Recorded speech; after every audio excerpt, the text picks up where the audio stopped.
¿Cómo están el día de hoy? ¿Cómo están? ¿Sí? ¿Bien? Bien, bien. ¿Ustedes se acuerdan? Les voy a hacer examen a ustedes dos. Sí. ¿Es en serio? A ver, ¿qué aprendimos ayer? Sobre qué exégesis. Exégesis, ¿qué significa exégesis? Si no te acuerdas, no importa. Te repruebo, pero no importa. A ver, ¿tú te acuerdas? ¿No te acuerdas? No. ¿Quién se acuerda? ¿Cómo podríamos definir exégesis con una palabra?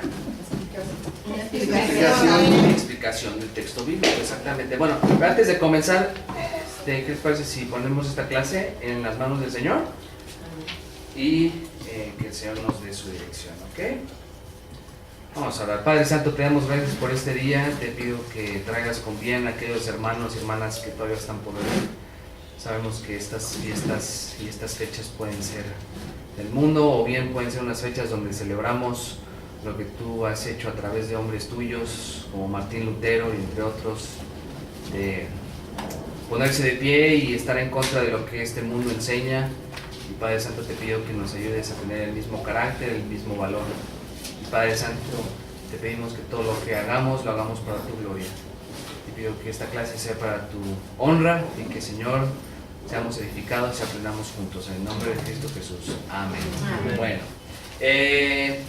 no voy a hacer mucho repaso por lo de ayer. Creo que lo tienen bastante fresco, a menos de que quieran ver.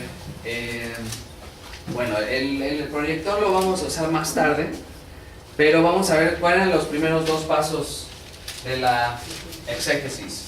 ¿Orar? Es más, voy a acercarte un poquito más para que vean todo, ¿sale? Sí se ve aquí más, ¿no? Sí. ¿Está más mejor? Entonces, ¿cuál es el primer paso?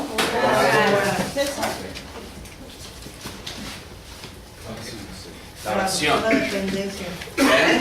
Buscando la dependencia del Espíritu. Exactamente. ¿Y por qué necesitamos la dirección del Espíritu Santo? Una respuesta lógica. Porque el Espíritu Santo fue el que ¿Inspiró? Exactamente. Guió a los escritores, como dice segunda de Pedro 1, 20 al 21, que los escritores de la escritura, tanto apóstoles como los profetas del Antiguo Testamento, fueron movidos, o sea, de una manera divina y sobrenatural. El Señor puso en el corazón tanto de Pedro, de Pablo, de Daniel, de Ezequiel, de Isaías, de todos, escribir algo.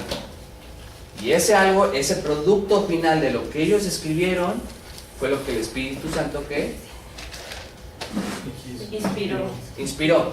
Ahora, esa palabra inspiró, esto lo voy a poner como un paréntesis. Cuando pensamos en la palabra inspirar, ¿qué es lo primero que nos viene a la mente? Bueno, esa traducción está mal, porque en realidad es ¿qué? Expirar o exhalar. Esa es la palabra que utiliza Pablo en 2 de Timoteo 3:16, cuando dice que toda escritura es exhalada, o sea, prácticamente en el escrito final, cuando terminó, en este caso que vamos a estar viendo la epístola de Gálatas, cuando Pablo terminó de escribir la epístola, el Espíritu Santo la exhaló, y es como ahí proviene lo que es la inspiración de la escritura. Recuerden, los autores no fueron inspirados. Ellos no fue así de que de repente se sentaron y, como muchas iglesias, me siento inspirado, voy a escribir algo que... No, nada de eso. Por cantantes.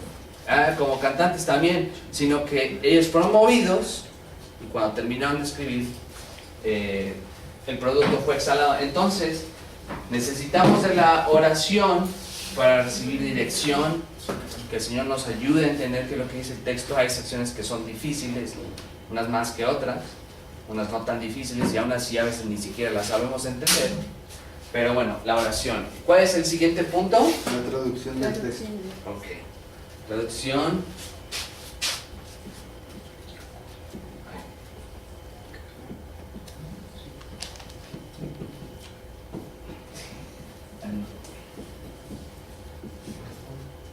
Ok, traducción del texto. ¿Y qué pasa cuando no sabemos el idioma original? ¿Qué tenemos que hacer? ¿O cuál es algo que podemos acudir? Las herramientas acudir a herramientas, como qué herramientas podemos utilizar. Un diccionario exegético. Exegético, exactamente. ¿Qué más? Hermenéutico. Bueno, la hermenéutica es más bien, es antes de la exégesis. Pero, por ejemplo, podemos usar comentarios exegéticos. Yo algo que le he recomendado mucho a los profesores del seminario en México es que aquellos que quieren tomar lenguajes bíblicos, sería bueno que aprendieran un nivel básico de inglés, porque hay material que no ha sido traducido al español. Entonces, no estoy diciendo que necesitan aprender el inglés para hablarlo perfectamente bien, pero sí que tengan un nivel para cuando lo lean, digan, ok, esto es lo que significa la palabra, esto es lo que significa esta construcción gramatical, es esto, etcétera, etcétera, etcétera. Entonces, la traducción de texto, hay muchos documentos que nos pueden ayudar. Después creo que nos quedamos ahí, ¿verdad? Sí. En traducción del texto. El tercer punto vendría siendo, ¿cómo voy a ponerle así? 3.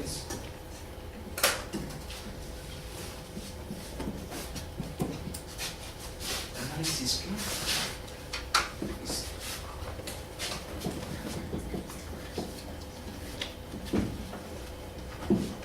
Análisis histórico. Perdón, puse aquí. Análisis, no es análisis, es análisis. Análisis histórico. El análisis histórico literario es hoy en día es usual entre los exegetas y estudiosos de la Biblia. Es algo que, por ejemplo, con el análisis histórico estamos lidiando con cosas, por ejemplo, como el autor, posibles lectores, quién eran los recipientes de tal epístola, de tal escrito, fecha de composición, escenario, propósito. Todas las epístolas, todos los libros de la Biblia tienen un propósito específico. No es así de que, a ver qué está pasando. A ver, un ejemplo. ¿Cuál es el propósito general de Génesis? En una palabra. La creación. Principios. Es principios. Todo lo que es el principio, desde lo que es la creación del mundo, los cielos, la tierra, hasta lo que es la nación de Israel. Por ejemplo, a ver, ¿cuál es el propósito de la epístola de Gálatas?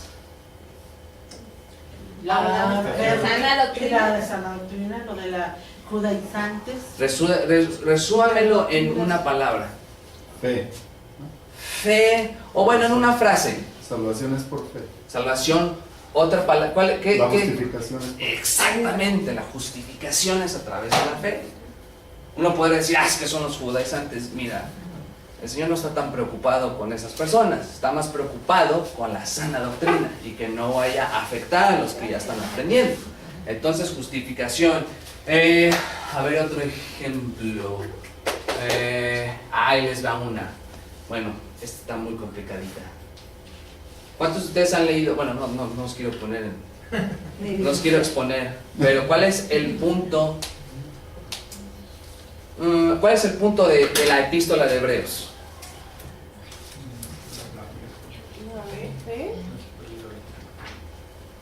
¿Qué es la comparación? ¿Qué es la comparación que hace el autor entre qué y qué?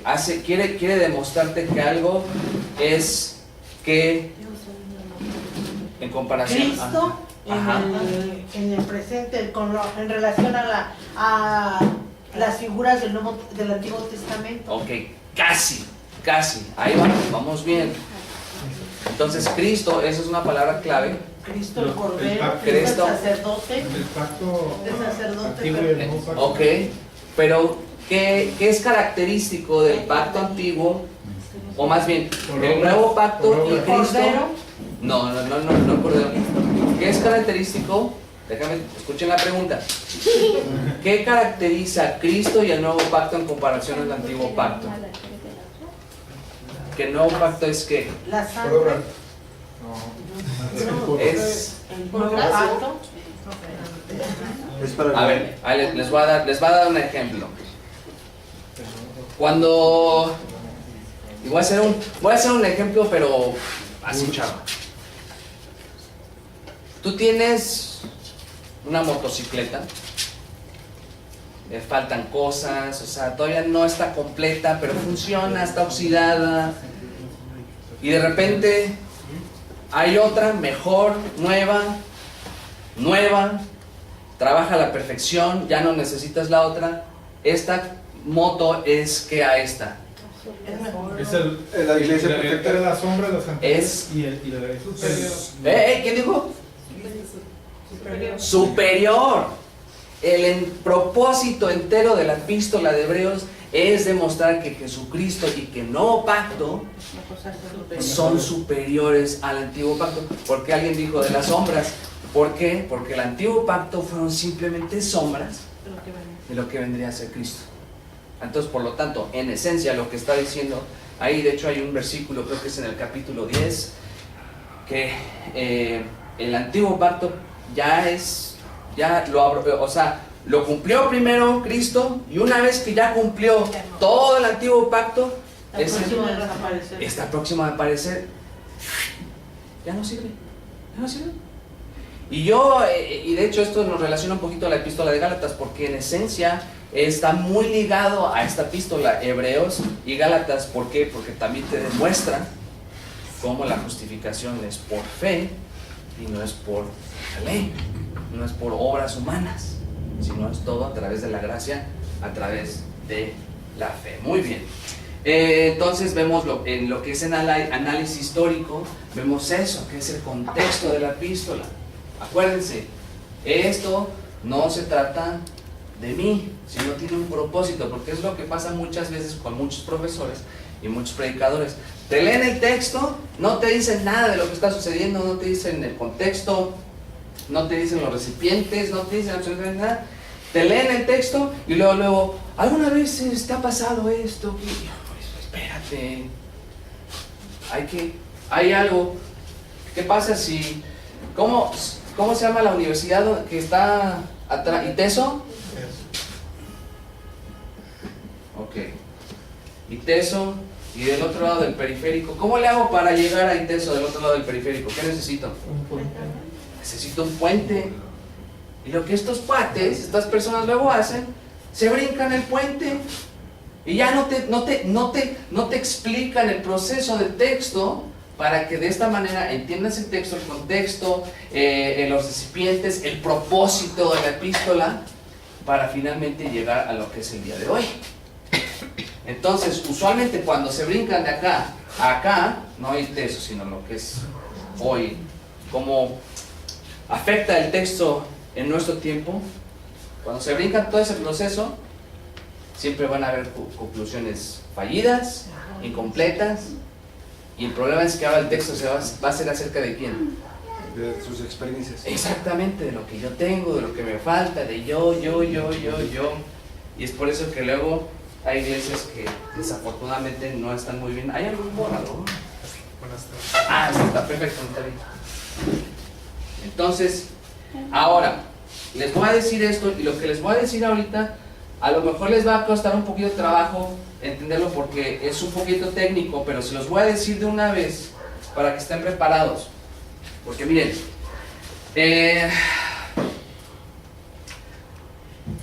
han habido movimientos que se han desarrollado a través de mentes liberales, que se afanan tanto a entender el contexto histórico, la sociedad, la cultura, lo que estaba sucediendo, al grado de que el texto bíblico lo ven más como un texto literario, ya no es inspirado para ellos.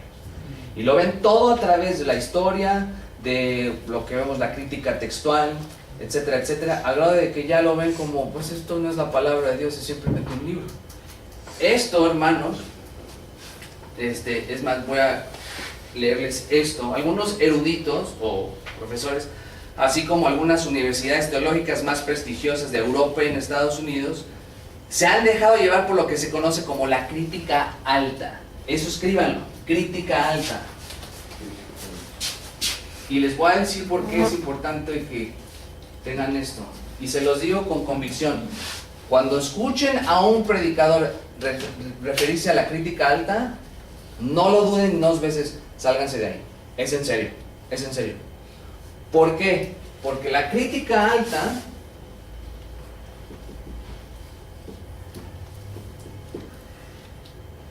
fue diseñada por hombres en la época de la Ilustración y del Renacimiento, precisamente que no creían en la inspiración plenaria de la Escritura, y lo diseñaron para atacar la Escritura misma.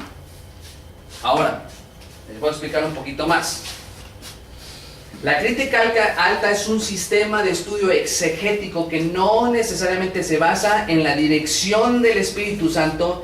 Es más, cuando tú les dices, yo estoy confiando en la dirección del Espíritu Santo, ¿sabes qué es lo que ellos dicen?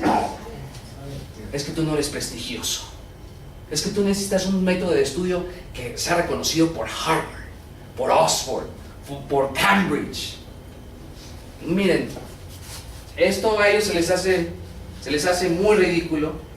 Entonces, ellos rechazan y miren, algunos de ellos dicen, no, yo sí creo en la dirección del Espíritu Santo, pero también en esto. O sea, no nada más el Espíritu Santo el que nos debe guiar, que es suficiente, ¿cierto o no? Amén. Amén. Esto es lo único que necesitamos. Sí necesitamos trabajar, somos responsables de estudiar, indagar, pero últimamente lo que necesitamos es el Espíritu Santo. Pero estas personas dicen, bueno, sí necesitas el Espíritu Santo, pero también necesitas esto. No, tengan mucho cuidado, ahorita les voy a explicar por qué. ¿Por qué? Porque ellos buscan entender el texto bíblico desde la razón humana, la filosofía y la lógica. Este sistema exagera el énfasis de la historia, la cultura, la sociedad, las tradiciones, las fuentes, al grado que el énfasis de la dirección e iluminación del Espíritu Santo termina por ser completamente ignorada y en algunos casos hasta la rechazan. Muchos promovedores de la crítica alta aíslan el texto bíblico del sentido espiritual, que muchos terminan por ver la Biblia como un simple libro literario. Eso es algo que los teólogos alemanes del siglo XX tenían mucho. Al menos ellos eran abiertos. Ellos te decían, ¿sabes qué? Yo no creo en la Biblia, pero ahí te va la exégesis. Y si ustedes se van a sorprender, muchas veces estos hombres son muy buenos en cuestiones de historia, gramática. Bueno, es lo único que tienen que hacer, honestamente. Pero en cuestiones ya de ligar lo que dice el texto y cómo el Espíritu Santo utilizó al autor para que así de esta manera el nombre de Dios sea glorificado y el pueblo de Dios pueda crecer, ellos te van a decir, no, eso yo no lo creo. Y desafortunadamente hay muchos pastores, teólogos que dicen ser conservadores, pero que han comenzado a adoptar esto. Miren, yo les voy a decir, la única razón por la que han adoptado eso, y se los digo, yo sé que estoy siendo grabado, no importa, es para que puedan ser publicados. Y si son publicados, ¿qué hay? No me importa, no voy a decir nombres. No voy a decir nombres, pero hay muchos que, y últimamente yo estoy consciente y yo estoy seguro de que hay muchos de que se han infiltrado poniéndose sus trapos de, ay, sí soy conservador y todo eso, pero andan desviando la fe de muchos estudiantes. Ahora, vamos a ver esto. Lo más trágico acerca de la crítica alta son al menos dos cosas. Miren, ahorita no tenemos tiempo de analizar todo lo que vendría siendo los problemas y el proceso de la crítica alta, porque en primer lugar esto no es de eso, la materia no es acerca de eso, sino de exégesis. Pero quiero que tengan al menos en mente dos cosas, dos problemas y dos efectos que la crítica alta causa en estudiantes. Mira, tú puedes ser el estudiante más santo que hay. Hay un profesor que ya se retiró, se llama Dr. Jim Roscoe. Este hermano estudió en Europa y es un hermano que les voy a ser sincero, pasa al menos 3 o 4 horas orando al día. Y eso todo el mundo lo sabe. Y uno dice, bueno, una persona de tal magnitud espiritual diría, bueno, se va a Europa, pues no pasa nada, ¿no? Porque pues, es maduro, el Señor lo está protegiendo. Y a este hermano, aun cuando regresó de Europa, llegó con perspectivas medio extrañas. No voy a decir de qué, porque no sé exactamente en relación a qué. Pero imagínense, un hombre que ora 4 horas al día, regresa con perspectivas, como dirían mis hermanos argentinos, piradas. ¿Cuánto más uno que nosotros simples mortales, que ahí estamos luchando a orar con el Señor? ¿Por qué? Porque me quedo dormido, porque tengo tantas cosas en la cabeza. Nos va a comer el mundo. Profesando ser sabios se hicieron necios. Exactamente, exactamente. O sea, estas personas dicen, estos críticos altos, prestigiosos, es que son de Harvard, de Europa y todo eso, creen ser bien sabios. Y cuando uno analiza exactamente este tipo de escritos, un profesor mío me dice, es que si te pones a analizar, está basado en puras cosas que no tienen fundamento, son puros mentiras, así de simple. Y ahí van todos creyéndose lo que estos hombres graduados se creen. Entonces, el primer efecto negativo que causan muchos estudiantes al crear la crítica alta, o más bien al adoptar este sistema, es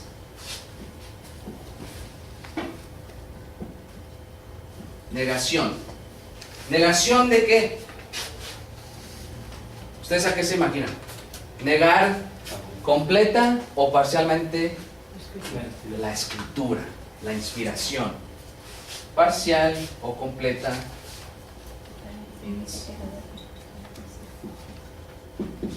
inspiración. Dada la naturaleza pecaminosa del hombre y su negación por la existencia de Dios, eso lo podemos ver en los primeros 3 capítulos de Romanos, los filósofos del Renacimiento desarrollaron este método de estudio para atacar la fe cristiana. Había un hombre que se llamaba Baruch Spinoza. Baruch era judío, el señor, y aparte era homosexual, y este señor rechazó todo lo que decía la fe cristiana. Habían otros promovedores también, pero él era uno de los más destacados. Y rechazaba lo que era la fe cristiana, rechazaba la inspiración de la escritura. Algunos exegetas que utilizan este método de la crítica alta simplemente rechazan la inspiración y la inerrancia de la escritura. Estos hombres deciden, ellos en cierta manera tienen la autoridad, entre comillas, ellos deciden qué es inspirado y qué es no inspirado. Un teólogo, un estudioso, no sé si ustedes se acuerdan de Karl Barth, estábamos hablando de él. Muchos dicen, no, Karl Barth es lo máximo. ¿Qué máximo? Ni qué nada. ¿Saben qué decía él? Él decía, la inspiración de la escritura sucede cuando el texto bíblico te afecta personalmente. O sea que si no te afecta, no es inspirado. ¿Y qué dice Pablo en 2 de Timoteo 3:16? ¿Cuánta escritura? ¿Cuánta? Toda. ¿Y qué significa toda? Pues toda. Ah, pero el doctor Bart Ehrman, que es reconocido y todo, no, solamente partes. No, es toda la escritura. Ahí ya es una negación de lo que es la inspiración. Se han dejado llevar por la crítica alta. Métodos exegéticos que están más enfocados en lo que yo soy, en lo que yo creo que el texto dice, que en lo que la palabra de Dios dice. Estos hombres se vuelven jueces del texto, queriendo poner su propia autoridad sobre el texto bíblico. Y como les dije, algunos queriendo disfrazarse, adoptan la crítica alta sin realmente rechazar su inerrancia e inspiración. En pocas palabras, están con los pies en los dos lados, con los liberales y con los conservadores. Y están así porque les conviene. Nada más están de un lado cuando les conviene y están del otro lado cuando les conviene. Hace poco tuvimos una conferencia hace unos años ahí en la iglesia de donde venimos, Grace, con el hermano MacArthur, y precisamente el tema fue la inerrancia de la escritura. No fue nada más una conferencia, fue un congreso. Si es congreso, summit, sí, un congreso, y vinieron 6,000 personas. Y todos hablaron de una manera muy bella acerca de la inspiración, la inerrancia. Y un profesor mío me decía, está muy bien que hablen de esto, pero el problema es que no están yendo al meollo del problema. El meollo de este problema de inspiración y inerrancia es precisamente que muchos andan entre un lado y el otro. Cuando hay billete, pues con los liberales.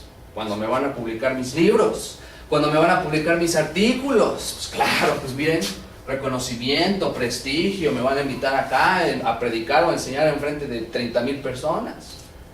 Pero cuando quiero que me inviten a predicar a una iglesia de sana doctrina, no, yo aquí sí, con mi aureolita de santito, conservador yo soy. Esto se llama ser hipócritas, es la verdad. Eso se llama ser hipócritas. Porque o estás de un lado o estás del otro. Aquí nada de eso. Y por la gracia de Dios hay que mantenernos firmes en el lado conservador. ¿Por qué? Porque nosotros creemos en ¿qué? La inspiración plenaria de la Escritura, y nosotros la creemos ¿por qué? Porque la Escritura lo dice. ¿Y quién es nuestra autoridad? La Escritura, es Dios, es Cristo, así de simple. ¿Hay alguna autoridad superior a lo que Cristo dice? ¿A la que Dios dice? Para nada. Pero si haces esto y nada más te guías por la inspiración, no es prestigioso. Ahora, ese es el primer punto. El primer peligro de la crítica. Esto es nada más para que cuando ustedes les digo, cuando estén estudiando y ustedes vean hay cositas que el escritor va y dice, es que aquí la tradición, aquí el origen, las formas, todo eso hay que leerlo con mucho discernimiento, hermano. Porque ya hoy en día todo está disfrazado. Sí, hermano. Hermano, ¿y se pudiera conocer cuáles son los más peligrosos para que la iglesia no pierda el tiempo o el dinero en comprar algún libro? Sí, mira, les voy a ser sincero, hermano. Todos los comentarios hoy en día, todos están de alguna manera influenciados por esto. Todos. No creo, honestamente, de los más sanos, y no lo digo como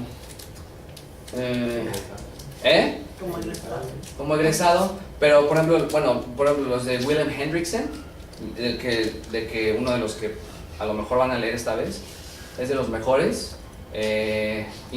MacArthur también son bastantes, nada más que los de MacArthur no son exegéticos, son más devocionales, pastorales. Pero de ahí en fuera, todos de alguna u otra manera van a tener algo. Van a tener un poquito ahí que la tradición, que las formas, que esto, que lo otro. Pero aquí lo más importante, hermanos, es que hay que leer con mucho discernimiento.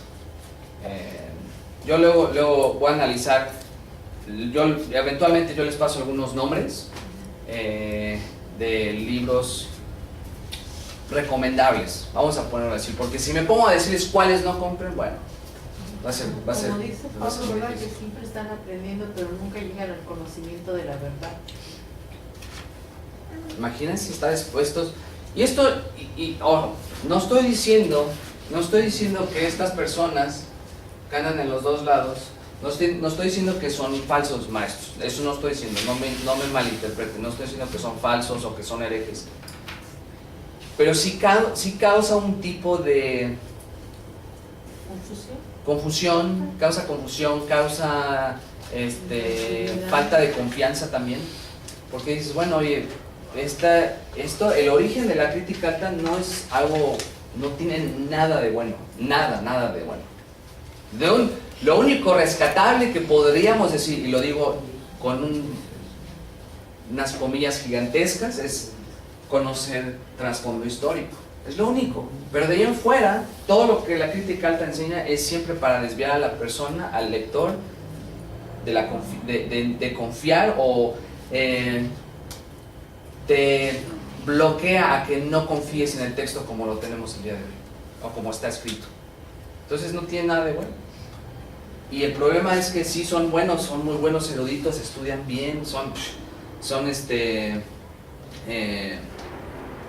¿cómo se dice? Catedráticos. Catedráticos, o sea, son gente que conoce muy bien, no estoy diciendo eso, pero esto de andar de los dos lados es como que si le vas a la América y a las Chivas.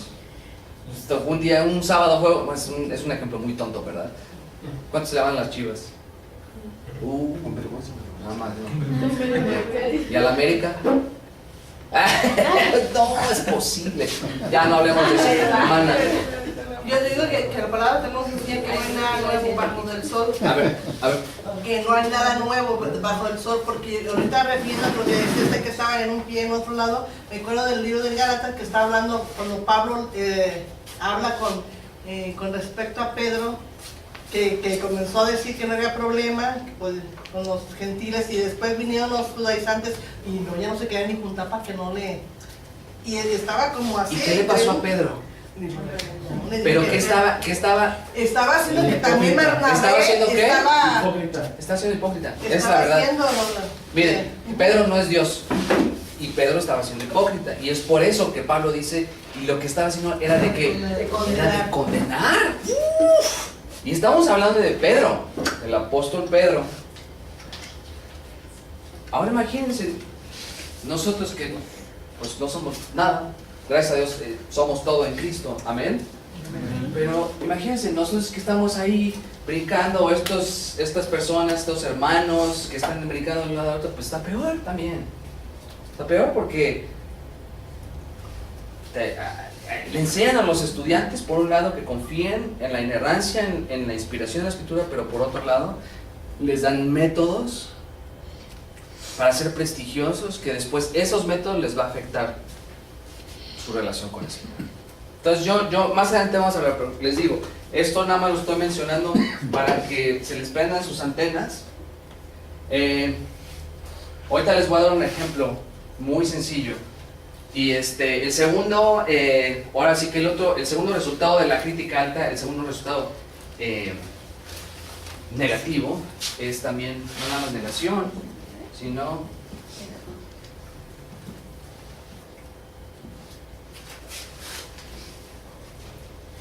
desconfianza. Desconfianza en el texto bíblico. ¿Por qué? Miren, es bellísimo cuando llegamos y decimos, esto es lo que dice el Señor, lo que tienes es la palabra del Señor.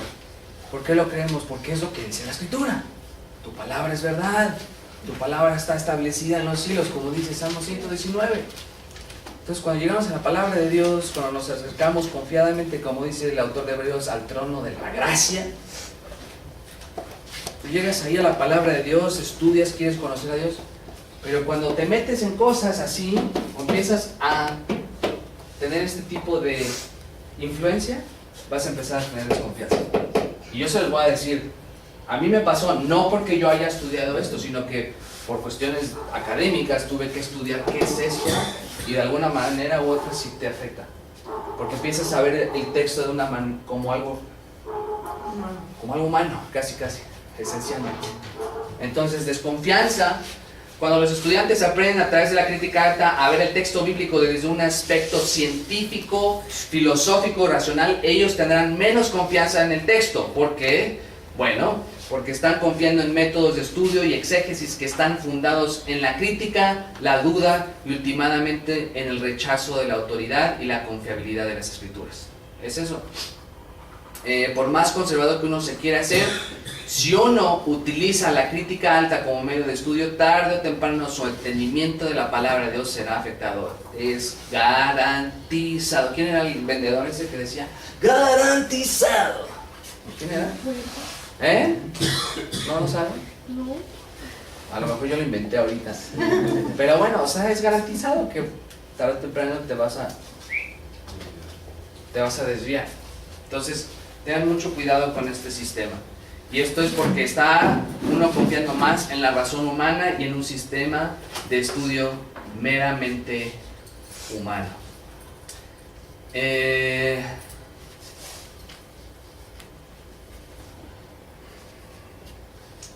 ver aquí, no sé por qué no está respondiendo mi computadora. Bueno. Vamos. ¿Qué pasa aquí? Hermano, los comentarios de Matthew Henry. Mira, Matthew Henry es bastante bueno. Matthew Henry son muy buenos, pero algunas conclusiones que él llega en cuestiones, más que nada en cuestiones teológicas, ¿qué me preguntó usted, hermano? Pues son un poquito, no siempre es muy certera su manera de interpretar algunos textos, pero en cuestión así de no tener esa influencia, sí es bueno, es buen comentario. Charles Spurgeon también, Juan Calvino, los reformadores, casi todos los reformadores, sí tuvieron algunas, a lo mejor sí vieron algunos indicios de esto, pero no se dejaron llevar por algo tan nefasto como se llevaron los eruditos alemanes, que ellos sí, como les digo, ellos sí te decían, yo no creo en la Biblia, yo nomás lo veo como un libro. Entonces, Juan Calvino, Lutero, por ejemplo, un erudito, bueno, él era más pastor, uno bueno, ¿cómo se llama? James Montgomery Boyce, creo que él era presbiteriano o bautista, no recuerdo muy bien. ¿No se acuerdan qué era? Ni lo conocí. James. Él es un poquito más positivo. Martin Lloyd Jones, que es más teólogo, presbiteriano, reformado, excelente. John Owen, que él es de los de antes, teólogo. Es que sé bastantes que... Jonathan Edwards es muy bueno, aunque él no escribía muchos comentarios, sino escribió más libros. ¿Quién más? Steve Linsky es un amigo de allá del seminario. Lenski, es un hermano luterano. Lenski es bueno, pero a veces sus conclusiones exegéticas no eran muy acertadas. A veces decía algo nada más porque se le ocurría. Comentarios así que ustedes digan estos están buenos, por ejemplo, un set de comentarios. Bueno, es que el problema es que cuando son colecciones de comentarios, luego pasa eso precisamente. Llaman a unos que son muy buenos, conservadores, y llaman a otros que son liberales.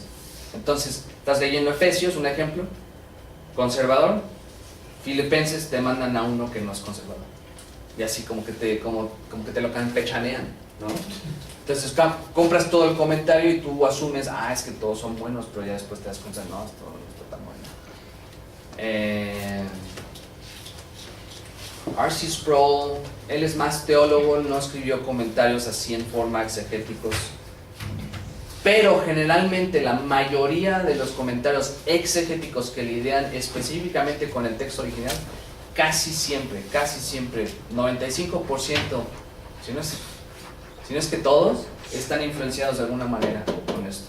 Y es por eso que hay que estar bien truchas, y pediría al Señor que, como les digo, esto no es una clase de crítica alta, pero al menos que quería introducirles, por ejemplo, palabras como tradición, como se los dije. ¿Cuál es la tradición detrás del texto? Que empiezan a hablar de eso. ¿Cuáles eran las fuentes? Source, source, tradition. Hay un montón ahorita. Y acabo de dar esa clase hace poquito.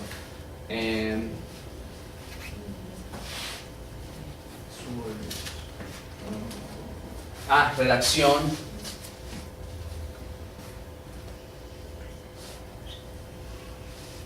Palabras así que luego ustedes se van a quedar y van a decir esto qué significa. No son muy comunes, pero que poco a poco ustedes pueden ir viendo y pueden darse cuenta que no son esencialmente pues muy buenas. A ver, ¿tomamos un break o le seguimos? Un break. ¿Quién dijo eso? Bueno, vamos a tomarnos un break de 10 minutos, de 10 minutitos.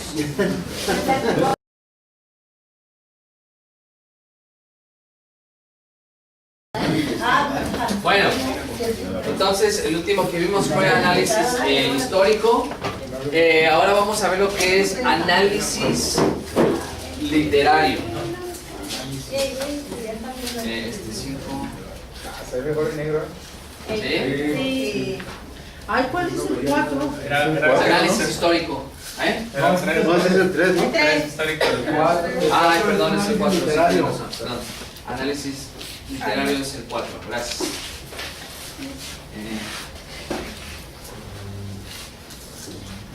Bueno, voy a borrar esto.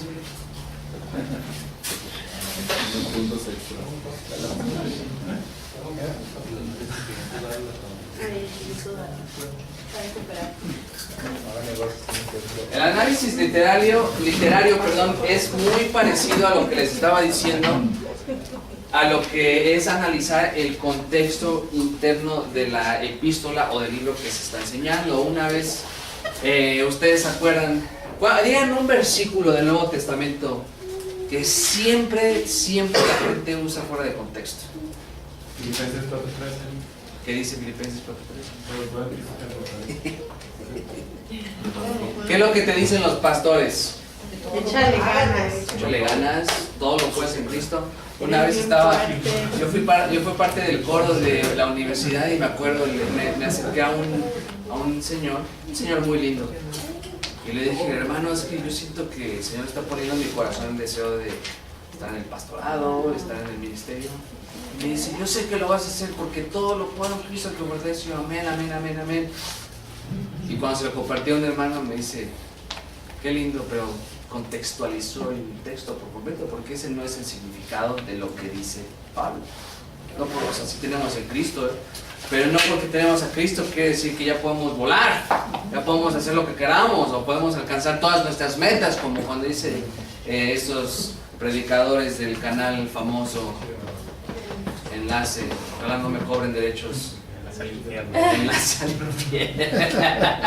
Enlace. Dice, es que tú puedes hacer todo porque Cristo es.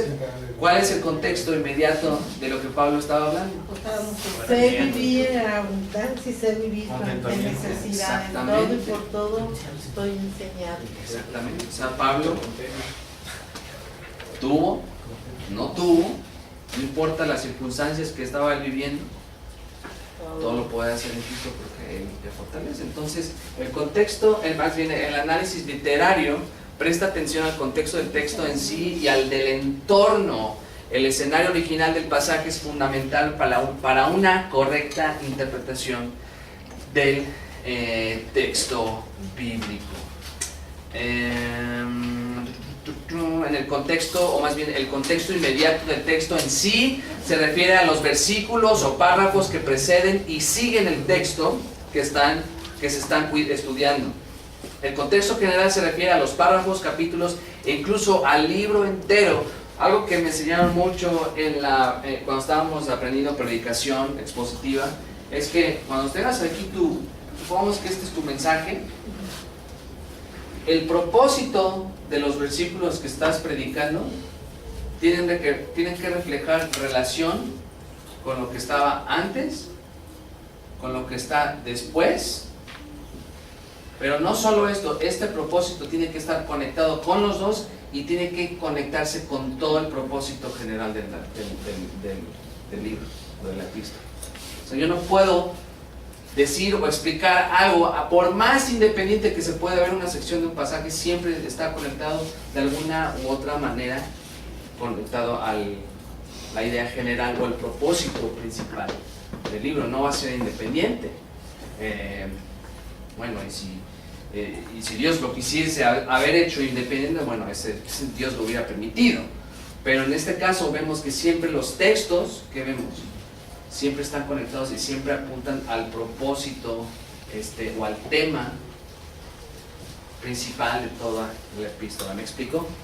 Y esta es una base porque precisamente muchas razones, una de las razones porque luego muchos predicadores también fallan, o a veces cuando ustedes los escuchan parecen como botecitos perdidos, como que van por allá, por aquí, escarbando por acá, es porque no están siguiendo esa dirección del texto, no se están dejando llevar por lo que el texto dice, sino que brincan de aquí a otro lado, de otro lado, de otro lado, y ya los pobres hermanos ya están así de ¿qué hago? ¿No? Entonces,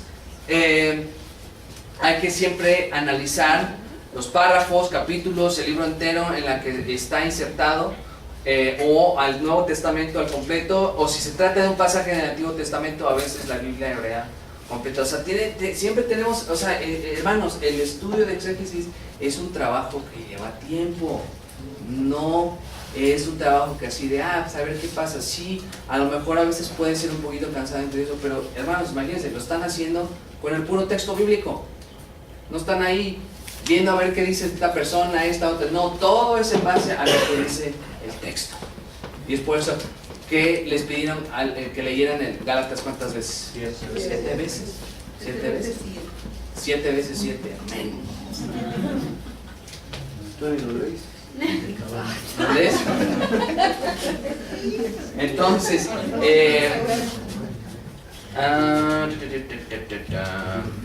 este me lo voy a saltar.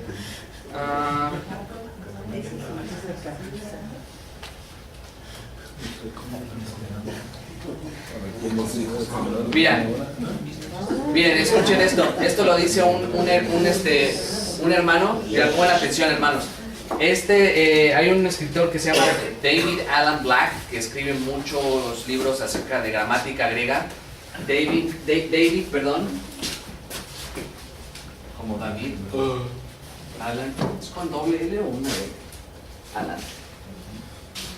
Alan Black.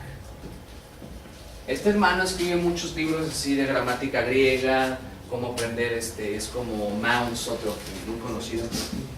Este hermano dice lo siguiente: innumerables personas han aprendido de memoria los versículos de la Escritura sin darse cuenta de que los versículos son solamente componentes de un contexto más amplio.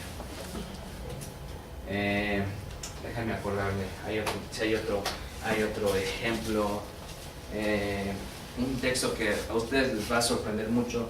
Si confiesas con tu boca que es el Señor, que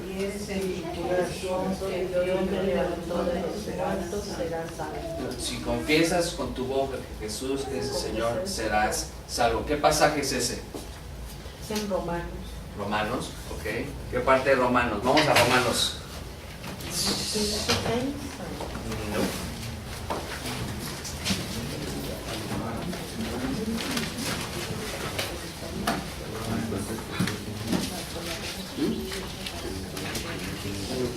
Romanos 10. A ver, Que si confesares con tu boca. versículo 10:9.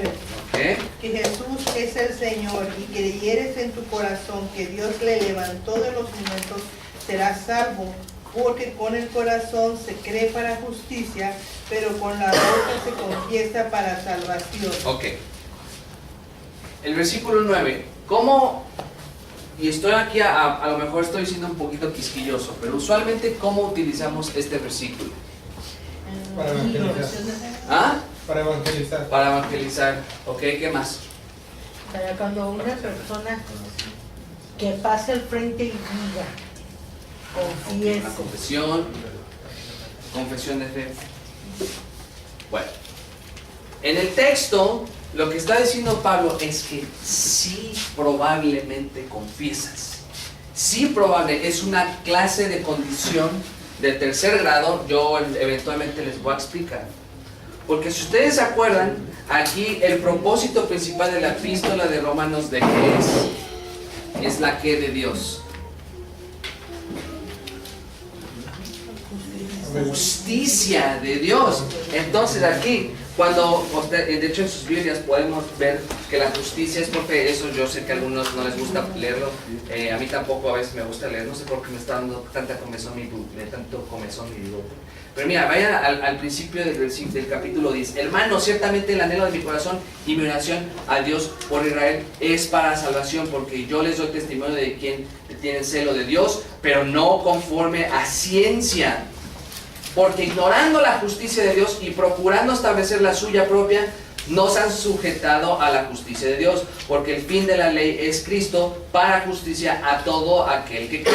Porque de la justicia que es por la ley de Moisés escribe así: el hombre que haga estas cosas vivirá por ellas, pero la justicia que es por la fe, dice así: no digas en tu corazón, ¿quién subirá al cielo? Esto es para traer abajo a Cristo. O ¿quién descenderá al abismo? Esto es para hacer subir a Cristo de entre los muertos. Mas, ¿qué dice? Cerca de ti está la palabra en tu boca y en tu corazón. Esta es la palabra de que fue de fe que predicamos, que si confesares con tu boca que Jesús es Señor, etcétera, etcétera. ¿De quién estaba hablando? De los judíos, de la situación espiritual de los judíos. Es cierto, es verdad que si nosotros confesamos al Señor con nuestra boca, somos salvos, obviamente.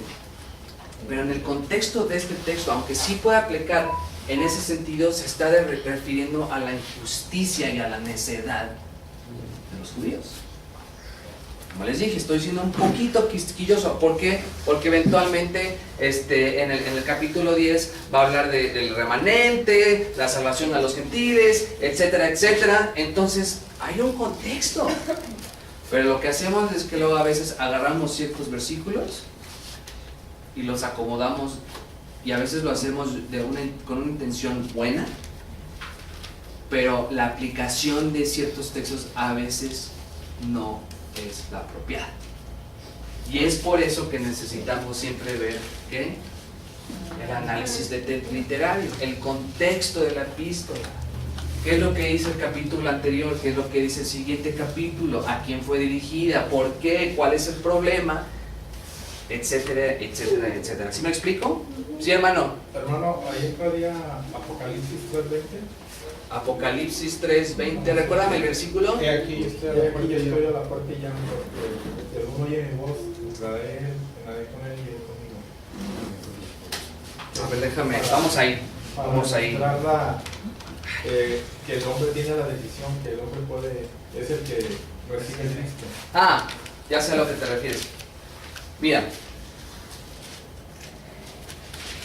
aquí yo estoy en la puerta, yo estoy a la puerta y llamo. Si alguno oye mi voz y abre la puerta, entraré a él y cenaré con él y él conmigo. Al que venciere le daré que se siente conmigo en trono, así como yo he vencido y me he sentado con mi Padre en su trono. El que tiene oído, oiga lo que el Espíritu dice a las iglesias.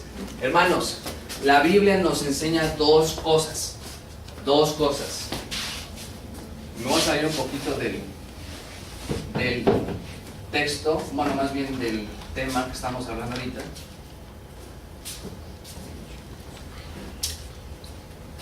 La Biblia nos enseña dos cosas. Y creo que lo estaba platicando con ustedes el día de ayer. Uno,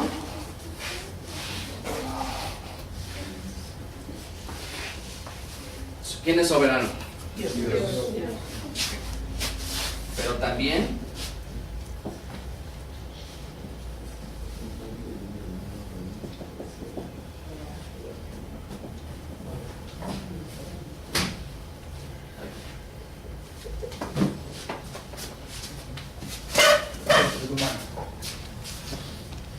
sabemos que desde una perspectiva eterna Dios ya tiene a sus escogidos, a los predestinados, los que están en Cristo, pero de todas maneras siempre hay una responsabilidad humana. ¿Qué es lo que dice Pedro en Hechos? Que Dios manda a que todos, ¿qué? A que todos se, ¿qué? Lo dijeron. Se arrepientan. Ahí no dijo Dios manda a que los escogidos se arrepientan. ¿Es lo que dice Pedro? Él dice todos se arrepientan. ¿Se van a arrepentir todos? Sí. No se van a arrepentir todos, a menos de que sean universalistas, que al final de los tiempos todos van a ser salvos. No, eso es una herejía. Entonces, en este texto, por ejemplo, en Apocalipsis 3:20, la invitación está ahí. La invitación, la gente tiene la responsabilidad, pero sabemos de que no todos lo van a hacer. ¿Por qué? Porque no todos son ¿qué? No todos son llamados. Y mi respuesta más simple es: ¿cómo funcionan estas dos? No sé. Sabemos de que aún así Dios está en control de que todo lo que sucede, pero el hombre es responsable, y ustedes lo pueden ver en los evangelios. Juan el Bautista no está diciendo al que se arrepentieran los escogidos nada más. Y a veces nosotros con la doctrina reformada tenemos la tendencia a enfatizar tanto la soberanía de Dios, pero tanto que le quitamos toda la responsabilidad humana al hombre. Y a veces hacemos creer a la gente de que sí, Dios es responsable del pecado del hombre. Dios lo permitió. ¿Dios creó el pecado? No, pero Dios lo permitió. Y por el pecado, el hombre también es responsable delante de Dios. Y como les digo, ¿cómo funcionan esas dos? No sé, pero las dos están en la palabra de Dios. Y esa es una de las razones también por las que Dios enjuició tanto a la nación de Israel.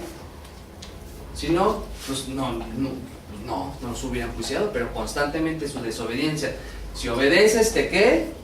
Te bendeciré. Si no obedeces, ¿qué? Te bendeciré. Entonces ellos eran responsables de obedecer a Dios. Ellos eran responsables de creer en Dios. Él tiene el control de quién es salvo, pero desde una perspectiva horizontal, yo no sé si familiares que tengo son escogidos o no. Yo no sé. Yo no soy Dios. Y delante de Dios, humanamente, ellos tienen la responsabilidad de creer y arrepentirse. Si no, vamos a ser como estos que se llaman los ¿cómo les habían dicho? Los ultracalvinistas reformados, que dicen, es que yo ya no comparto el evangelio. Hipercalvinista. ¿Cómo?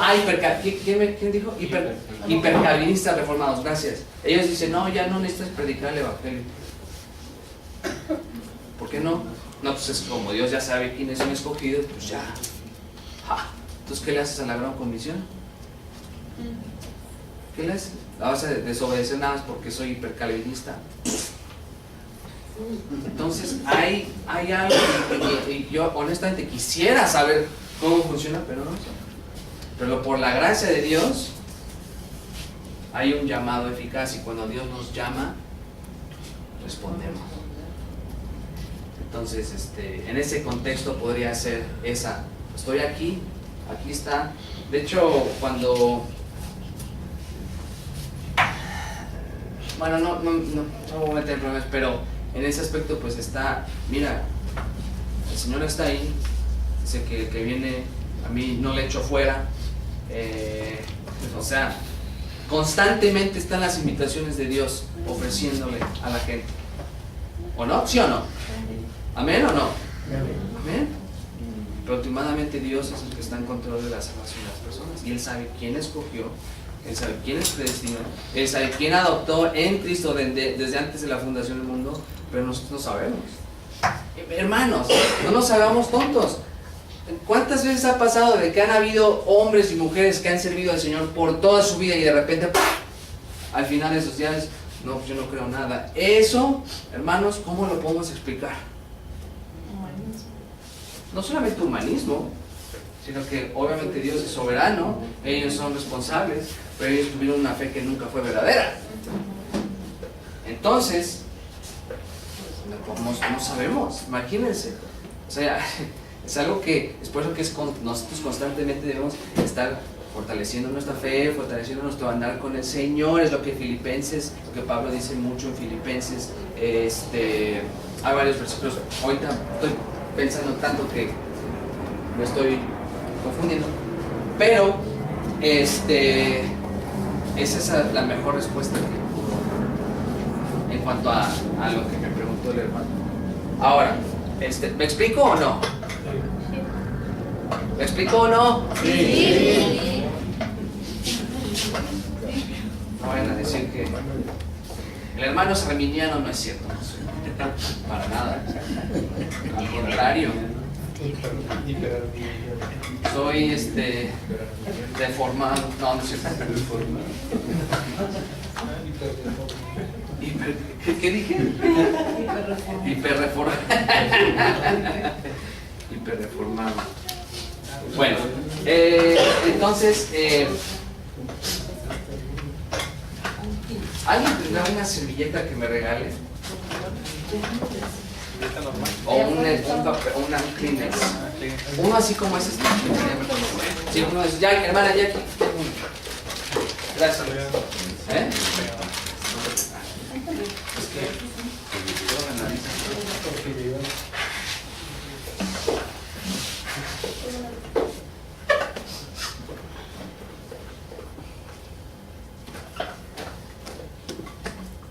Ok. ¿Sí me explicó, hermano? ¿Sí me expliqué? Sí. Bueno, ahora vamos a ver el otro punto. Este siguiente punto es, yo diría que está ligado en cierta manera a lo que es la traducción. No todos tienen acceso a eso, en especial cuando no se conoce el lenguaje griego y no se tiene una Biblia en hebreo y griego. Pero esto es importante, si ustedes quieren continuar sus estudios exegéticos, tienen que hacer también análisis textual. Esto lo podríamos conocer como, es muy diferente a lo que les dije, no es crítica alta, esto se llama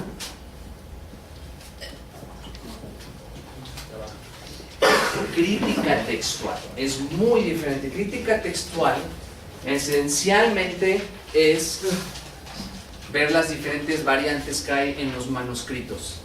Aunque las traducciones que tenemos en español el día de hoy son realmente increíbles, habrán veces en las que observaremos algunas variantes entre una traducción y otra. Un ejemplo clarísimo, ¿cuántos de ustedes usan la Biblia de las Américas? A ver. ¿Cuántos de ustedes usan la Reina Valera? Yo uso las dos. Ok. Las variantes que suceden entre estas, en especial entre estas dos Biblias, me voy a enfocar en nada más en la Reina Valera y en la de las Américas, no es porque una traducción está basada en una traducción antigua, no es porque, es que Reina Valera tiene diferentes palabras porque es una traducción que está más antigua, Sí hay partes donde es cierto, pero esa no es la base,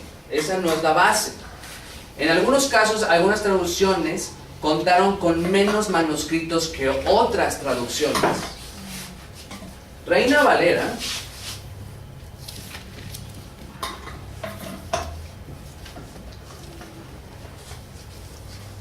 estos varones contaron con solo un par de manuscritos, incluyendo la Vulgata de Jerónimo. ¿Ustedes se acuerdan qué es la Vulgata? Ese texto que Receptus. no, el texto Receptus es en griego. Latín es la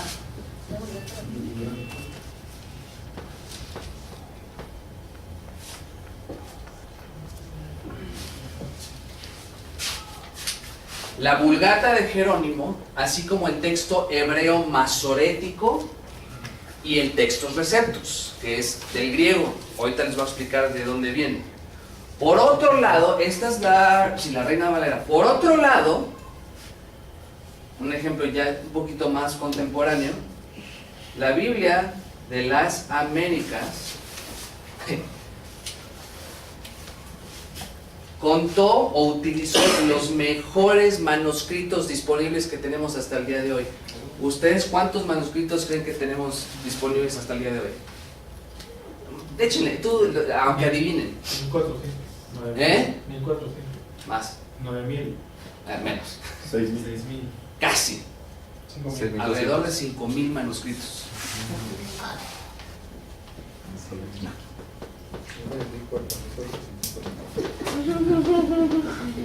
5000, alrededor de 5000 manuscritos de las familias de Alejandría, Bizantino, Cesarea, y el occidente. Por ejemplo, una variante que a lo mejor algunas personas no explican o no dicen, aunque hay algunos manuscritos antiguos que sí lo tienen, pero los más antiguos no, es el final de Marcos, el final del Evangelio de Marcos.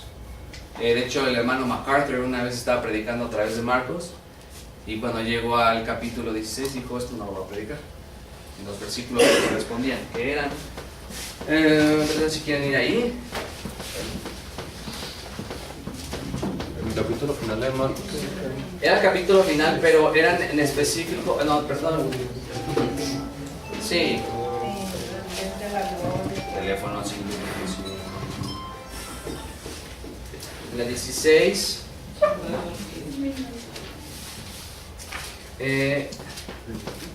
Todo lo que es la parte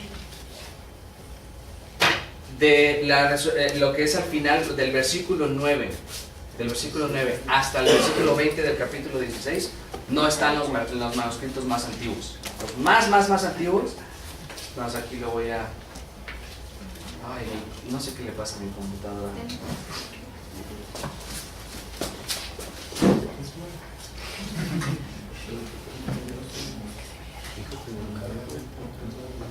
Deme un segundito.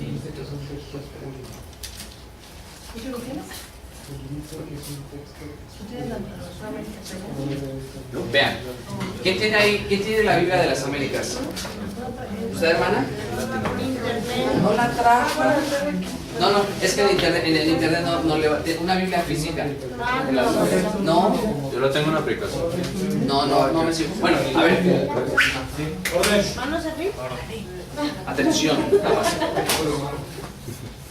Sí, cuando vayan ustedes, algunas versiones de la Biblia de las Américas van a poner un numerito encima del número 9 de Marcos 16 y van a poner en algunos manuscritos más antiguos, esto no aparece. Ahora, ¿por qué algunos manuscritos no lo tienen y otros sí? La explicación más lógica, y de hecho esto me lo explicó un profesor, es que lo más probable es que Marcos fue martirizado antes de terminar el Evangelio. No se me hace tan descabellada esa perspectiva. Si ustedes se fijan, es el Evangelio más corto, iba como que de un lado a otro. ¿De quién recibió los escritos Marcos? ¿De quién se basó? Mateo, acuérdense, Mateo fue testigo ocular. ¿Y quién fue el otro de los evangelios que fue testigo ocular? Juan. Ok. Lucas, ustedes se acuerdan del investigó, estuvo investigando a través de testigos oculares. ¿Y Marcos de quién recibió todo?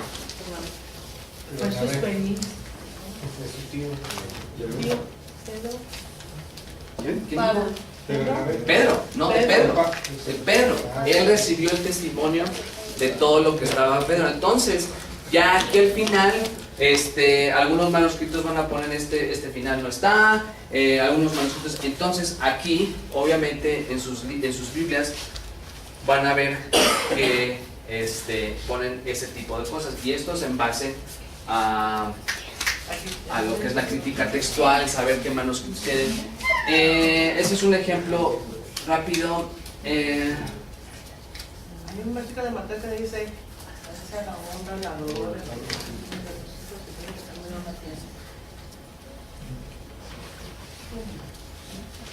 Entonces, les voy a hacer una pregunta. Contéstenmela y les voy a decir si están bien o no. ¿Cuál fue el primer evangelio? Marcos. ¿Cuál fue el primer evangelio? Es el primer evangelio escrito, punto.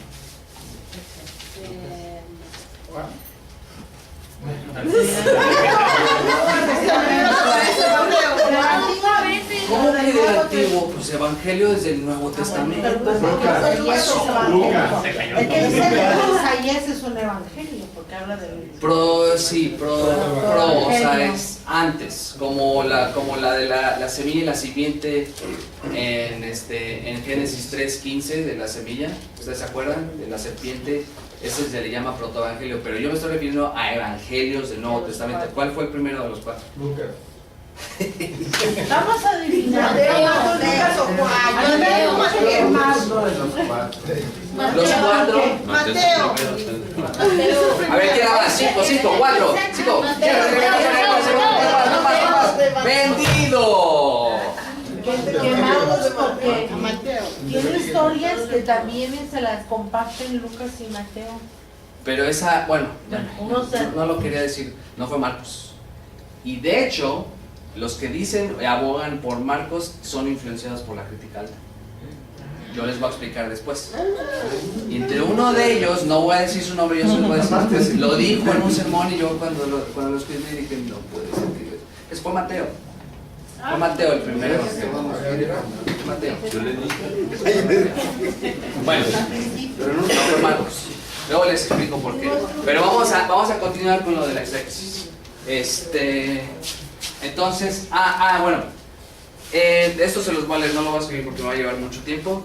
Con el fin de determinar la lectura original que salió de la pluma del autor evangélico, tendrá que considerar tanto los testimonios externos del texto, o sea, de dónde se localizaba ese manuscrito. ¿Era de Egipto? ¿O era de más hacia el occidente? ¿O de qué sección era? Y no solo eso, sino también tienen que analizar lo que dice internamente ese manuscrito. Por ejemplo, 8 preguntas que necesitan poner atención. O sea, cuando ustedes hagan crítica textual no tienen que hacer notas, pero si lo quieren hacer está bien. En primer lugar, ¿qué lectura está atestiguada por los manuscritos más antiguos? ¿Qué es lo que dicen los manuscritos más antiguos? Ahora, aún así hay manuscritos muy antiguos que no siempre son muy buenos, son muy antiguos, a lo mejor no fueron usados ampliamente, a lo mejor tienen algunas variantes. ¿Qué lecturas apoyan manuscritos que representan un mayor número de áreas geográficas amplias de la cristianidad? Si un manuscrito nada más se utilizó en un solo lugarcito, como que tal vez no es muy confiable, pero si fue a varias secciones de todo lo que fue Asia, Europa, parte de África, pues es más confiable porque se ve que lo estuvieron utilizando, estuvo en rotación. ¿Qué lectura es apoyada por el mayor número de tipos de texto? ¿Qué lectura es la lectura más breve? Usualmente, en esta no estoy muy de acuerdo, pero generalmente sí, esto nos puede ayudar. ¿Cuál es la lectura más difícil?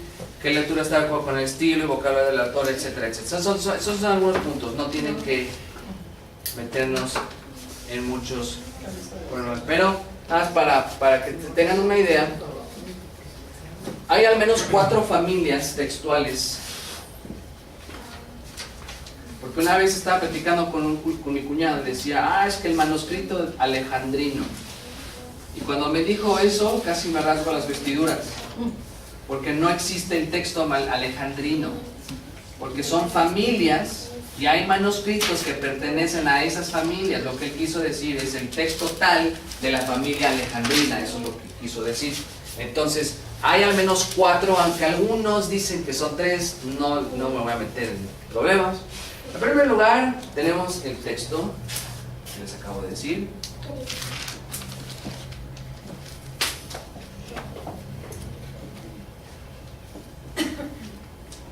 Alejandrino. Perdón. El texto alejandrino, cuyo centro estaba en Alejandría de Egipto. Cada zona tiene sus manuscritos importantes que se hallan en las listas de manuscritos del Nuevo Testamento. Si una lectura tiene el apoyo de manuscritos de más de una zona, tendrá más probabilidades de ser auténtica. Contenía de los manuscritos más antiguos. Uno de ellos es el papiro 45. Papiro, déjame ver si el número lo tengo bien.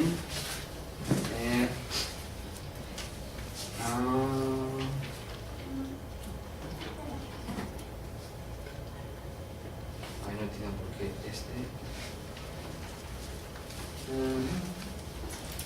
sí, el papiro o el 75, no, pero el 45. Está otro, por ejemplo, también están los unciales. Los unciales eran esencialmente manuscritos que se escribían todos en mayúsculas. Bueno, no me voy a meter en muchos detalles ahí por ahorita esto no necesitan saber, lo pueden saber más adelante. También está el texto bizantino. Y una de las razones por la que muchos de estos manuscritos no existían es porque el papiro, de los manuscritos más antiguos, fueron destruidos por la persecución. Pero ¿qué pasa? Tienen el texto, llega bizantino, el imperio bizantino, ¿y qué creen que pasa con los cristianos? ¿Y a los qué? ya los hace tan mal, los trata tan bien, se vuelve ahora sí que la religión, ¿no? Entonces el texto bizantino, este es uno. El texto, o más bien la familia, sí son textos, son grupos de textos. Occidental. Y les digo, es el texto, la familia de textos de los embarazados. Cesarea.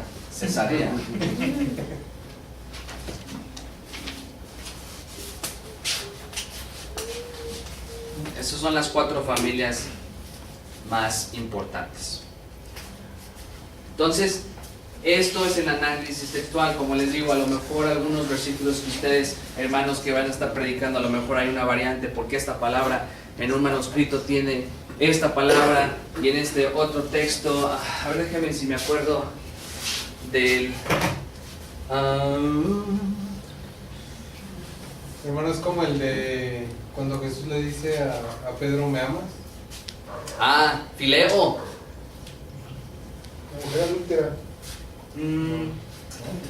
Creo que también es el texto, había una sección que no estaba en los manuscritos antiguos. Hay muchos, y ahí la responsabilidad de quién es estudiar. ¿Mía? ¿O de quién? Pues de ustedes. Pues hay que ver, bueno, aquí hay lo digo en el sentido de que si yo estoy preparando una clase y veo que en el texto hay una variante ahí, les tengo que explicar. A lo mejor no puedo hacerlo de una manera detallada porque no todos van a entender. Se van a quedar así como que, bueno, pero sí lo tiene que explicar, porque uno le tienes que explicar por qué hay variantes. O sea, tenemos que empezar desde lo que les estaba explicando ayer. O sea, hay variantes en los manuscritos, no porque los textos originales o los autógrafos tenían errores, sino porque ¿quiénes cometían los errores o las variantes? Los escribas. Imagínate, estás sentado ahí en el piso, acostado, no sé, 8 horas diarias o más, hasta 12, con calor, con frío, con hambre, no podías ni siquiera hablar. No sé si a ustedes les ha pasado que estás escribiendo algo y te escuchas a una persona hablar. ¿Qué es lo que pasa a veces? Empiezas a escribir lo que la persona dice, y si lo haces de una manera así sin darte cuenta, es por eso que tienes que estar bien callados. Imagínate, y cuidadosamente. Era un trabajo muy, muy tedioso. No era fácil esto. Si cuando jugábamos teléfono descompuesto, ¿qué tal? ¿Qué tal? Oye, esto dijo esto, y empieza algo y al final es otra cosa que ni se sabe. Y eso es un juego. Ahora imagínense con un trabajo así, lo que estos hermanos, muchos de ellos hermanos, otros a lo mejor no, hicieron, fue algo fascinante, fue algo realmente... Se ve la providencia de Dios en cómo nuestro Señor ha mantenido su palabra fiel y firme a través de estos siglos. No hay otra explicación. Es la soberanía de Dios y su cuidado de que la palabra de Dios es preservada. Entonces, estas son 4 familias y por ejemplo en ese tipo de pasajes hay la responsabilidad de los que enseñan, es ver, ok, ¿por qué este tiene esta variante, esta no? En Romanos hay otro, ese que me decías también tiene una variante. Hay pasajes donde tienen que ustedes indagar, especialmente los hermanos que van a estar lidiando con el texto griego, en este caso el texto griego, o hebreo también. En hebreo hay mucho más variantes aún. Sí, en comparación con griego no es nada, en el hebreo hay muchísimo. Comparándolo con algunos otros libros antiguos, creo que la Biblia es la que tiene más evidencia literaria, ¿no? O sea, porque, por ejemplo, de los escritos de Sócrates les creemos y casi ni hay nada. De hecho, yo estaba platicando con un hermano y me estaba diciendo, yo no sabía esto hasta que platiqué con él.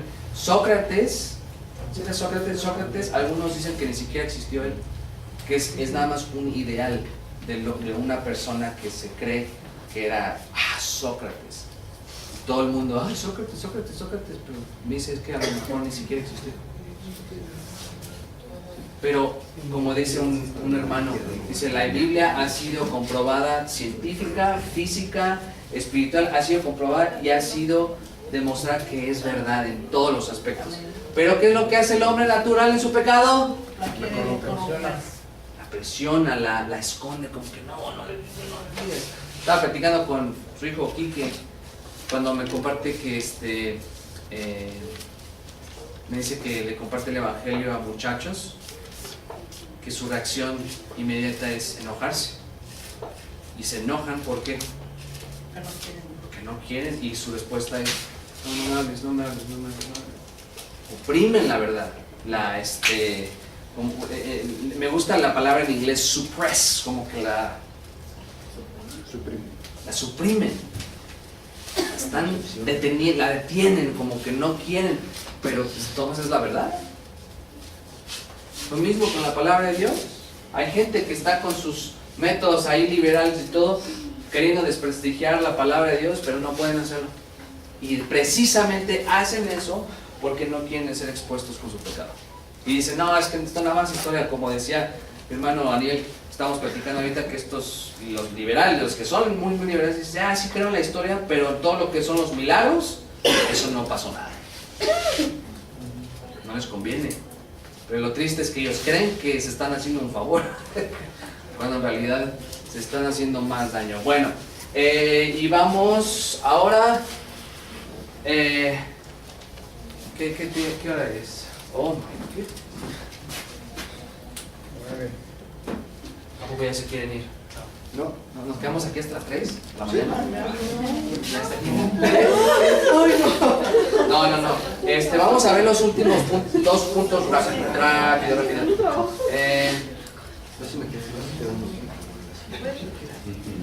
Bueno, estos 2 puntos nada más se los voy a explicar. No, esto mira, en 5 minutos se los juro. Hermano, de esas familias que puso ahí, ¿saben el texto receptus? Sí, el texto receptus es de la familia de Alejandría. Son de tipo alejandrino, como dirían algunos. ¿Por qué es griego? ¿Por qué? Este receptus es griego, ¿sí? ¿Cómo que por qué es griego? Porque uno es latín y otro es griego. No, el latín lo escribió, fue la traducción que hizo simplemente el latín es una traducción que se hizo del griego. Pero el problema, y de hecho un profesor de la Universidad de Estados Unidos, de allá de donde yo vine, demuestra que incluso la traducción latín del texto griego ya tiene muchísimas corrupciones que favorecen la ideología católica. Por ejemplo, no me acuerdo, de hecho lo publicó hace poquito, no me acuerdo, no quiero mentir, pero prácticamente hay un pasaje, no me acuerdo cuál, que la traducción la pone mal para favorecer en cierta manera lo que son las indulgencias o las penitencias, gracias, las penitencias. Sí. Por ejemplo, ahorita que tocaste el tema de la ideología católica, en algunas Biblias latinoamericanas tienen algunos versículos pero que están incompletos, que están como en paréntesis. ¿A eso te refieres? No, esos son de Nuevo traducciones Testamento. que no pueden hacerlas bien. Mira, lo que pasa es que en el Antiguo Testamento, porque, miren, el texto, ahorita estoy hablando del griego, perdón, del hebreo. Como ha pasado mucho tiempo y muchos de los escritos originales, bueno, más bien todos los originales se han perdido, hay algo que se les llaman como lagunas. Hay secciones donde simplemente no tenemos acceso a la palabra o a la frase que se perdió ahí. Pero en el caso del griego, por ejemplo, en Biblias, no estoy muy familiarizado con lo que me estás diciendo, pero yo estoy asumiendo que a lo mejor utilizaron algunos manuscritos que no estaban completos. Porque a pesar de que son varias familias, no todos los manuscritos de esas familias están completos. Algunos tienen todos los evangelios, hechos y una epístola, y faltan los demás. Entonces, no todos están completos. Es por eso que siempre es importante compararlos todos. Compararlos, ver qué es lo que dicen unos, otros, de qué fecha son, dónde se distribuyeron, qué padres de la iglesia. Mientras más lo citan los padres de la iglesia, a veces también dan más peso, porque son cercanos a la edad apostólica. Señoritas, no se vayan, por favor. No, no es cierto. ¿Sí me explico? Pero, o sea, lo ponen en paréntesis, pero cuando lo ponen en paréntesis, ¿qué dice el paréntesis? O sea, está el versículo que le falta, porque lo he comparado con la Reina Valera. Ajá. Y la Reina Valera, por ejemplo, termina en el capítulo termina en el versículo 17. Ajá. Y en la católica está un paréntesis y no dice nada. Y en la Reina Valera... Seguramente porque usaron manuscritos incompletos. Es lo que yo pienso. Es como el texto donde dice que están en el estanque de Bethesda y que dice que un ángel descendía, que se creía que un ángel descendía, ese está en Rochester y no lo ponen. La Reina Valera está. No lo ponen en la católica. Entonces es probable que no están siendo consistentes en ese aspecto con manuscritos que son más, que a lo mejor son partes que les pusieron después. ¿Sí me explico? Porque recuerden, los manuscritos que utilizó Reina Valera, mira, o sea, la Vulgata no es muy confiable.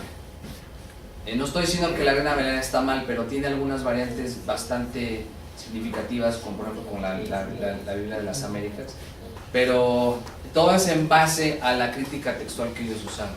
¿Qué manuscritos tienen? Usaron usaron otro, algunos tienen algunas cosas, el ejemplo de Marcos, del final de Marcos, pues ahí está, algunos manuscritos lo tienen y otros no. Entonces ahí a lo mejor la Iglesia Católica dijo, bueno, para no meternos en problemas no vamos a poner nada. Otras van a decir, bueno, vamos a ponerlo nada más para armonizar. No sé, ¿sí me explico? Bueno, ya me gastaron mis 5 minutos, ¿ya ven? Ahora se van a quedar, ¿no? La media hora que nos falta. No.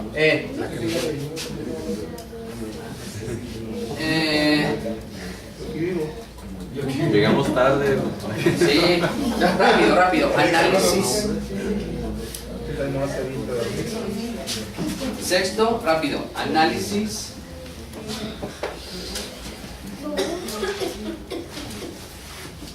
Léxico. Cuando tú lees, ya cuando sabes qué manuscrito es el que más convence en cuestiones externas e internas, entonces empiezas a analizar las palabras clave. Hay palabras que, aun cuando son conjunciones, por ejemplo, y, ¿qué otra? Pero, antes, no es una preposición. O mucho más. Mucho más. No, esa no es conjunción, esa sería como más. No, pero también se repiten muchas veces en algunos textos. Ok, sí, mucho más. Pero me refiero específicamente a algunas conjunciones o también, por ejemplo, preposiciones. En, sobre, antes, después, arriba, son un montón. Todos esos, a veces nosotros decimos, pues esta palabra significa en o por. Pero lo que no sabemos es que hay veces que en el lenguaje griego una preposición puede usarse en diferentes maneras porque están relacionadas con palabras que, bueno, ya me estoy metiendo a lo que es análisis sintáctico, pero bueno, paréntesis. El análisis léxico esencialmente estás viendo el significado de las palabras clave. Por ejemplo,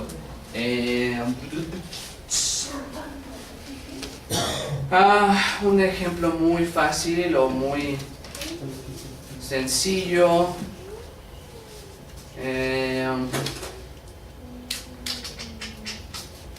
Voy a usar el sermón que utilicé de Efesios. O no, más bien, permítame tantito. No, voy a usar uno del que prediqué en una conferencia de jóvenes. Por ejemplo, no tienen que ir ahí, pero en segunda de Pedro 2, del 1 al 4, o más bien, más adelante,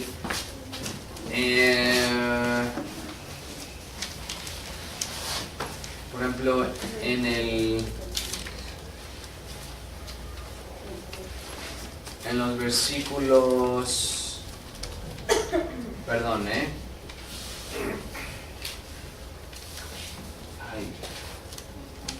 Por ejemplo, en los versículos de 2 de Pedro 1,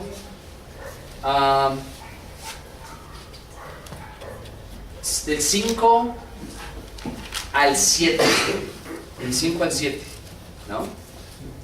2 de Pedro 2, perdón, 2 de Pedro 2. ¿Qué me está sucediendo? Ya ven, me estoy poniendo nervioso. No le compraron el libro. ¿Qué pasó? Y eso que compré café, ¿eh? Hoy sí compré café.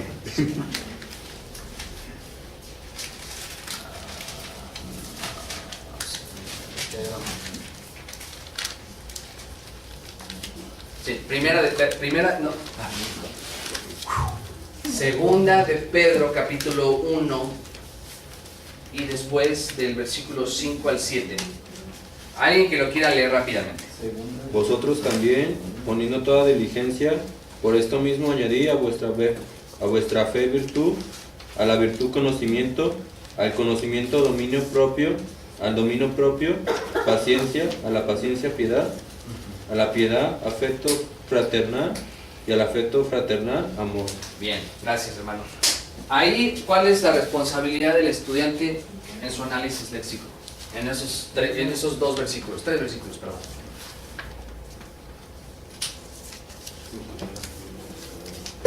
Pues, viendo la frecuencia. No. Bueno, puedes entender la secuencia, por ejemplo, usualmente en el griego, la primer palabra y la última, cuando se hace un estilo de usualmente la primera y la última son las más importantes, son las que cierran, pero ahí, ¿cuál es tu responsabilidad en el análisis léxico? En esos versículos. Es analizar qué. El significado de las palabras principales. ¿El qué? Significado. ¿Quién dijo? ¿Usted, hermana? El significado de las palabras. Miren, aquí vemos, por estar poniendo toda diligencia por esto mismo, añadir a vuestra fe virtud. ¿Cuál es la otra palabra que tienes que analizar? Conocimiento. ¿Cuál es la otra?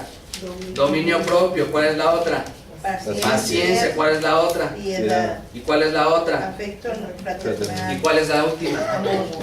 Ahí el trabajo del que está predicando es analizar cuál es el significado de cada una de esas palabras. Por ejemplo, yo se los puedo decir aquí rápidamente, no me voy a meter en mucho detalle, pero virtud, esta palabra se puede entender como excelencia, que es exactamente lo que significa virtud. En algunos escritos esta palabra se usaba en relación a la excelencia de calidad que había en algo o en alguien. Esta palabra se utilizaba ya sea en la calidad de algún animal o algún instrumento, así como también la calidad del desempeño físico y espiritual de alguna persona.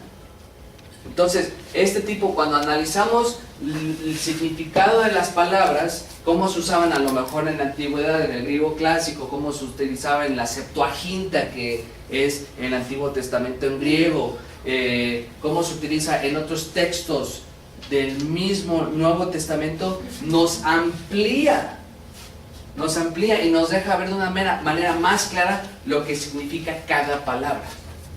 Aquí no me estoy refiriendo necesariamente al tiempo, está en tiempo presente, es indicativo, o sea, de que es un hecho, es tercera persona, pero no me estoy refiriendo a eso. Aquí es nada más el significado de la palabra, porque puede ser una palabra compuesta por dos palabras, puede ser una palabra que puede ser compuesta por una preposición y después el sustantivo. Y usualmente cuando una preposición se pone antes de un sustantivo, se hace para enfatizar el significado de esto, hacerlo, ampliarlo, fortalecerlo. Y ahí la responsabilidad es ¿de quién? ¿De quién? De todos los que están estudiando el texto bíblico, exactamente. Bueno, entonces análisis léxico, lo tienen bien. Y finalmente el último paso, uno de los pasos de exégesis es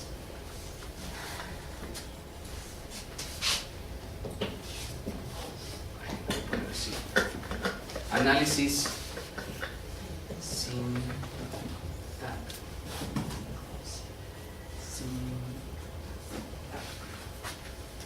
análisis sintáctico. ¿Sí lo escribí bien?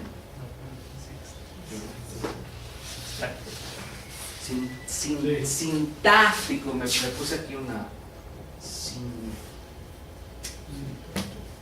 sintáctico. ¿Sí se ve o lo escribo más grande?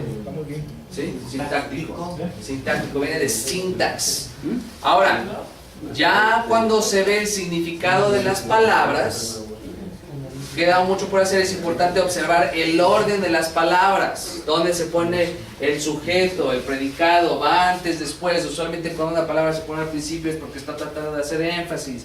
¿Por qué pone una preposición antes de tal palabra? Todo esto va afectando el significado, y de hecho ya cuando entremos de lleno a la exégesis de Gálatas, les voy a dar algunos ejemplos. Para eso sí me gustaría usar el proyector porque quiero que ustedes vean el texto griego. Entonces aquí ven la relación de las palabras. ¿Por qué tal palabra está? Cuando ustedes dicen, a ver, un ejemplo, tal palabra está en el tiempo presente. ¿Qué significa estar en el tiempo presente? Ahorita mismo. Eso es una de muchas. Puede ser que es ahorita mismo, puede ser un presente histórico, o sea que es un escrito en el que el autor usa un presente para darle vividez a la narrativa.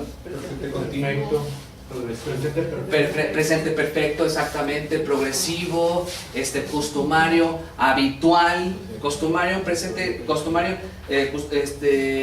costumario sería un presente que haces esto y después a lo mejor lo vuelves a hacer y lo vuelves a hacer otra vez. Algo habitual, ¿qué significa? Que es algo que haces continuamente, algo que haces continuamente.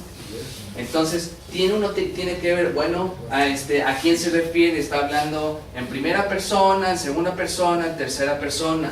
¿Qué más?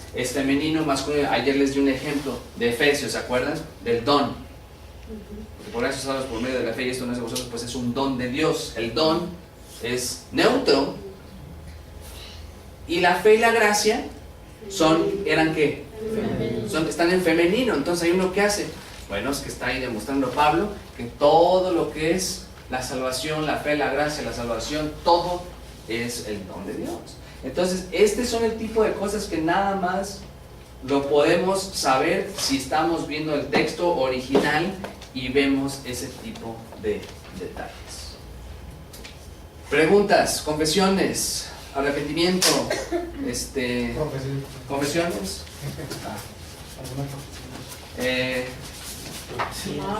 Pero relacionadas a lo que vemos, por favor. En algo fue los ejercicios que nos dejaron.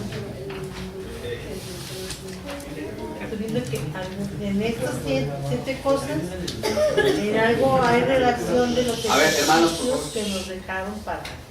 ¿Perdón? De las tareas que nos dejaron. Ver el texto, algo histórico, algo histórico. Creo que tuvo relación los ejercicios que ok. Miren, es interesante, pero aún así aun cuando no tenemos el acceso al griego, en el español se pueden entender muchas cosas. En especial sintaxis, así de cómo se relaciona palabra. Esta palabra, ¿a quién está dirigida? A este. Es más difícil y es a veces casi imposible, pero sí se puede hacer un trabajo decente leyendo, y más cuando lo leen 7 veces, pero no nada más así como ok, ya terminé, no, o sea, analizándolo, viéndolo detenidamente, sí se pueden analizar después. ¿Otra pregunta? ¿Mano? ¿Cuál sería entonces la diferencia entre hacer hermenéutica de un texto y hacer La hermenéutica es completamente diferente. La hermenéutica es la base de tu entendimiento en cómo llegas a ver el texto. Por ejemplo, la hermenéutica,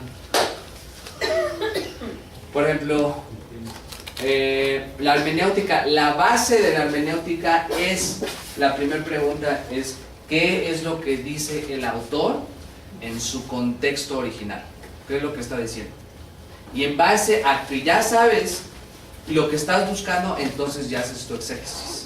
¿Sí me explico? O sea, la hermenéutica, ese es otro tema mucho más amplio, pero ahora sí que la hermenéutica está como base de tu exégesis.